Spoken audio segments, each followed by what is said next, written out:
تفسیر ابن کثیر کے اندر محدث ابن کثیر نے بھی نقل کیا جو حنبلی اور عقیدہ ہے، حنبلی اور مذہب ہے، انہوں نے اس کو نقل کیا.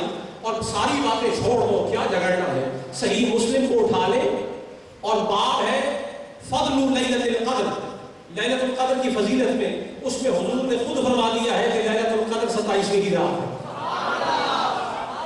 صحیح مسلم باب فضل لیلۃ القدر، حضور نے خود فرما دیا ہے کہ لیلۃ القدر کون سی رات ہے؟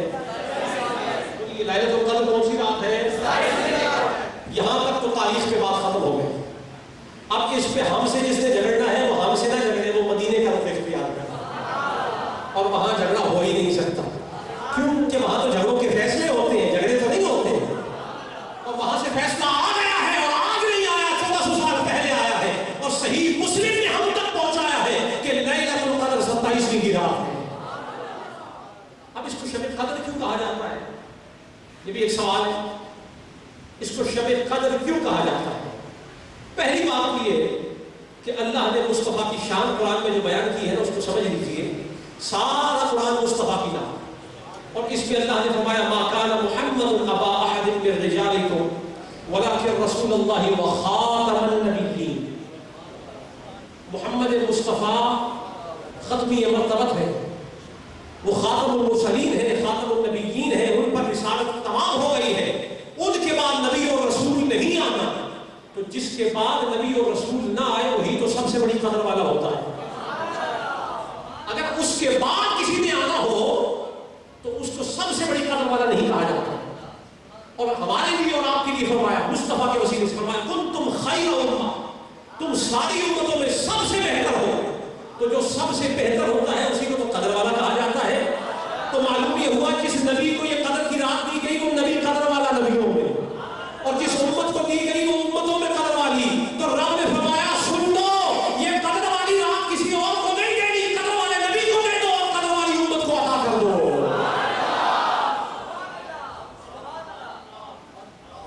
تو قدر والے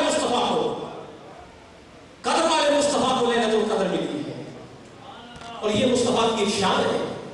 اور یہ مصطفیٰ کا باقی نبیوں پر ایک اور امتیازی نشان ہے کہ مصطفیٰ کو شب قدر ملی ہے، باقی انبیاء کو. اور یہ آپ جیسے غلاموں کی نشان ہے جن کو حضور کے توسط سے کنتم خیر امہ کا لقب ملا ہے، قدر والے. عجیب میرے اور آپ کی کیا ضرورت اور کیا جسارت کہ ہم کو خدا قدر والا فرمائے. ہم میں کون سی ایسی بات ہے؟ ہم میں ہر وہ برائی پائی جاتی ہے جو شاید کسی بھی امت میں پائی جاتی ہو، سوائے شرک کے کون سی برائی ایسی نہیں ہے جو آج ہمارے اندر نہیں پائی جاتی. لیکن خدا پھر بھی خیر الامم. تو مولا بات کیا ہے؟ فرمایا تجھے دیکھ کر کون کہتا ہے جو تیرا نبی ہے اس کو دیکھ کر کہہ رہا ہوں.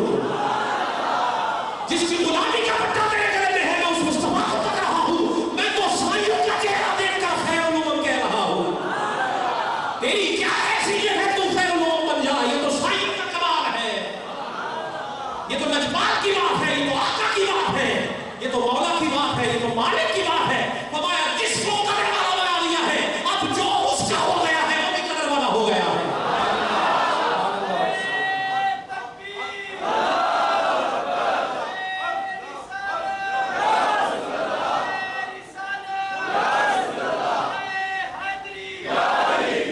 اور یہ رات، اس رات کو شب تقدیر بھی کہا جاتا ہے. اس رات کو شب، آپ کو بولنا پڑے گا. آج آپ میں سے میں سمجھتا ہوں ہر بندہ اپنی تقدیر کا سوال لیے آیا ہے. ہر شخص اپنی تقدیر کا سوال لیے آیا ہے، دامن دراز کیے آیا ہوا ہے، دامن پھیلائے پسارے ہوئے آیا ہے. اور اس رات کو شب تقدیر کہا جاتا ہے. اے تقدیر کے سوالیوں ذرا سنو تو صحیح، اس رات کو شب تقدیر کیوں کہا جاتا ہے؟ اس کی وجہ یہ ہے کہ اللہ نے پچھلے مہینے شعبان کے مہینے کی 15ویں رات کو جو فیصلے فرمائے ہیں، 14ویں اور 15ویں درمیانی رات جو فیصلے فرمائے ہیں وہ فیصلے فرشتوں کے سپرد کر دیے جاتے ہیں، لیکن اس وقت ان کا نفاذ نہیں ہوتا. ان کا نفاذ روک دیا جاتا ہے 1 مہینے کے لیے. کتنے عرصے کے لیے؟ 1 مہینے سے اوپر بنتا ہے 27ویں تک. 15 سے 27 تک آپ آگے تقریباً 1 مہینہ 12 دن بنتے ہیں یا 1 مہینہ 11 دن بنتے ہیں. تو وہ جو فیصلے اللہ تعالیٰ ان کی تنفیذ نہیں، ان کو نافذ نہیں فرماتا. فیصلے ہو جاتے لیکن نافذ نہیں کیے جاتے، اس کے اندر وقت کیا جاتا ہے، توقف کیا جاتا ہے 1 مہینہ 12 دنوں کے لیے.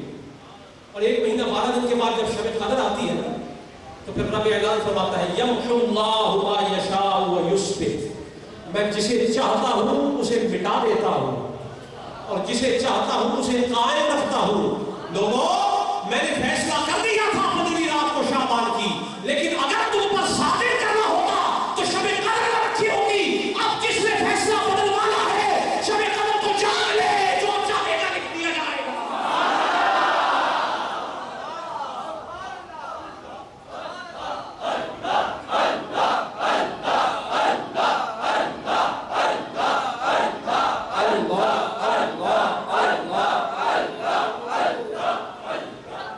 میں وہ خدا ہوں کہ جو تقدیریں لکھتا بھی ہوں اور تقدیریں مٹاتا بھی ہوں. یہ تمہیں کس نے کہہ دیا ہے کہ میں صرف لکھتا ہوں اور بدلتا نہیں ہوں؟ کس گلی میں چلے جائے ہو؟ تمہیں کس نے کہہ دیا کہ جو تقدیر میں نے بنا دی وہ مٹ نہیں سکتی؟ تمہیں کس نے کہہ دیا کہ جو تمہیں نظر آ رہا ہے وہی ہونے والا ہے؟ نہیں، میں بڑی قدرت والا خدا ہوں. ذرا قدر کی رات کو جاگ کر تھوڑا سا رو تو لے. تیری آنکھ میں آنسو آنے کی دیر ہے، میں روٹھتا بڑی دیر سے ہوں پر مانتا بڑی جلدی ہوں. میرے روٹھنے میں زمانے لگ جاتے ہیں پر منانے کے لیے ایک آنسو کافی ہے. اگر چاہتا ہے نا کہ تیری لکھی ہوئی بدلی جائے، تیری لکھی ہوئی بہتر انداز سے تیرے لیے مقدر کر دی جائے، پھر شب قدر کی رات میں جاگ لے اور رو کر مجھے منا لے. جو آج رو گیا ہے اس کا سب کچھ ہو گیا ہے. رو لو، آج کی رات رونے کی رات، آج کی رات گر گرانے کی رات ہے اور آج مقدر بدلنے والی رات ہے، آج تقدیر پلٹنے والی رات ہے. کیوں کہ آج کی رات پر وہ خود قادر مطلق آسمان دنیا پہ آنے والا ہے کہ جو تقدیریں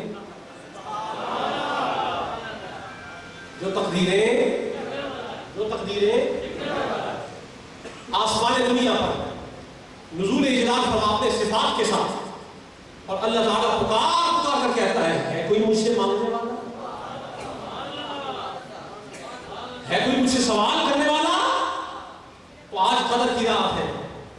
یوں تو سوالی اپنے آقا کے در پہ جاتا ہے، یوں تو سوالی امیروں کے در پہ جاتا ہے، سوال کرنے جاتا ہے، دروازوں پہ دستک دیا کرتا ہے.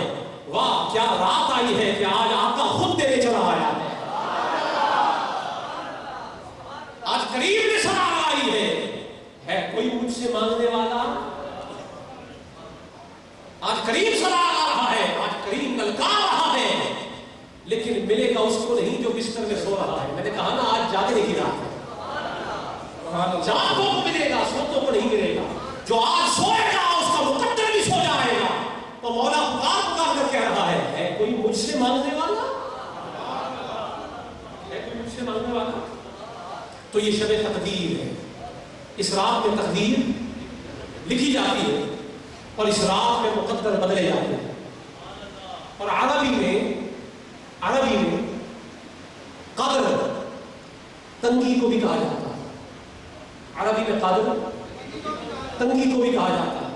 کلوزنس، نیرونیس، نان وائڈنس، اس کو عربی میں تنگی کہتے ہیں. کیا کہتے ہیں؟ بولیے، اونچا بولیے. میں جو آپ سے کہوں گا اس پر دلیل بھی پیش کروں گا. ابھی تک جو کچھ کہا ہے اس پر دلیل آئی ہے کہ نہیں آئی ہے؟ بولیے. تو اب سے آگے بھی جو بات کروں گا میں محدث کا بیٹا نہیں ہوں کہ دلیل دے کر میں جاؤں گا، دلیل دے کر جاؤں گا. اور خدا کے گھر میں بیٹھ کر کہہ رہا ہوں، اور میری کیا مثال ہے کہ میں اس پر دلیلیں دوں. جو مدینے